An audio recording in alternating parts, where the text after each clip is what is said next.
Okay, this video is the Irish finally win one. Okay, and what this is about is Ireland is currently undergoing very difficult times. The most recent ruler of Ireland was basically trying to collapse the country, in my opinion, from my ability to try to understand the news that I see coming out of Ireland. Okay, so why do I say Ireland finally won one? They just got this guy to resign. He was the prime minister of Ireland, and this guy is a very evil modern tyrant.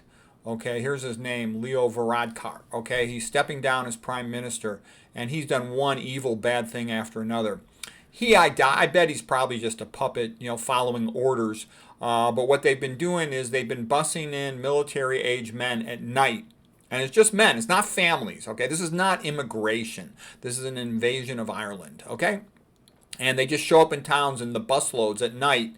And he also was pushing to have a law put in place that if any Irish person complains about it, that they could be prosecuted as a racist and thrown in jail. Okay, he also was trying to get a law made that at any time, somebody could walk up to an Irish citizen and just say, give me your phone and give me your phone password. And if we find any text message on here that we think is inappropriate about immigration, that we can throw you in jail, prosecute you, okay? This is insane. This is complete tyranny.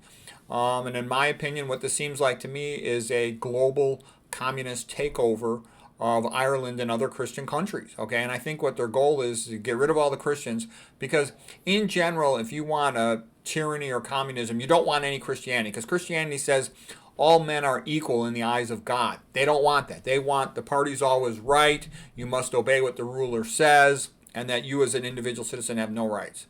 Okay, and then once they depopulate the Christians, then it's very easy to just control everybody else. That's the way they think, and to depopulate the other groups.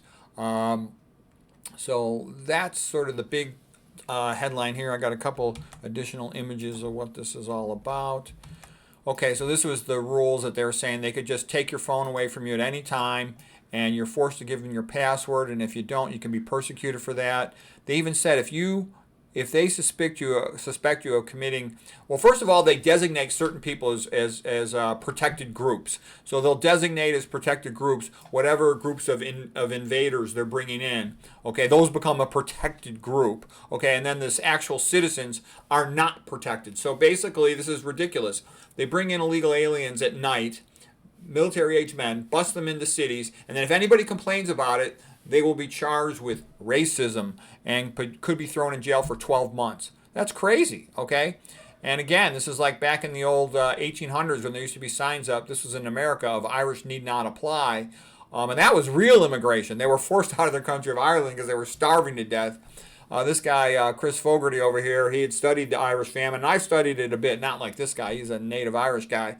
But he said, basically the Brits intentionally added on to the famine, removing food out of the country to starve the Irish to death and to force them to leave the country. So what I'm saying is this is a deliberate destruction of Ireland. Make no mistake about it. Don't be a chump. This is really bad for the Irish people. And then they also were pushing rules to force the Irish farmers with their cattle to get rid of their cattle. They said, these are causing pollution. It's going to affect the weather. You have to get rid of all your cattle.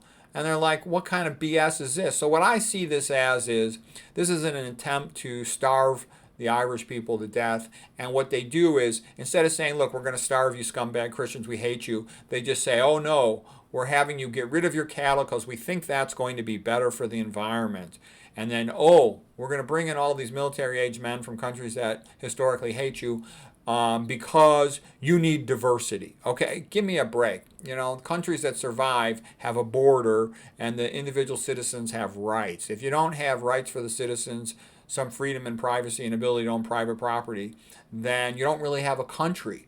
Okay, and so this is a deliberate destruction of Ireland, and it's very sad and unfortunate. But something good happened. I don't know all the details of it, but they somehow got that prime minister to resign. He also was trying to change let me see if I got it on the next slide. He was trying to change the definition of a family. Okay. So let me go back up to the original one. This guy was trying to change the rule of the family and kind of like get rid of the words mother and father in terms of a family. And then, like I said too, he sees we need to modernize laws against hatred. What that basically means is we can't allow the citizens to have free speech. Anything they say that disagrees with what he wants for destroying the country and forcing them to commit suicide will be labeled as hate speech or racism or something, okay? So this is ridiculous. People should realize these guys are not nice guys that are trying to run Ireland and trying to take over a lot of other Western Christian countries. Their goal is destruction of the native population and enslavement of everyone else and decreasing their numbers, okay? And, what do I think a lot of this is about is traditionally it was Christian men who made rules to give themselves freedom, okay? Like if you look in the history of the United States, the Declaration of Independence. It was written by a bunch of Christian men. Here's Thomas Jefferson. He wrote the Declaration of Independence.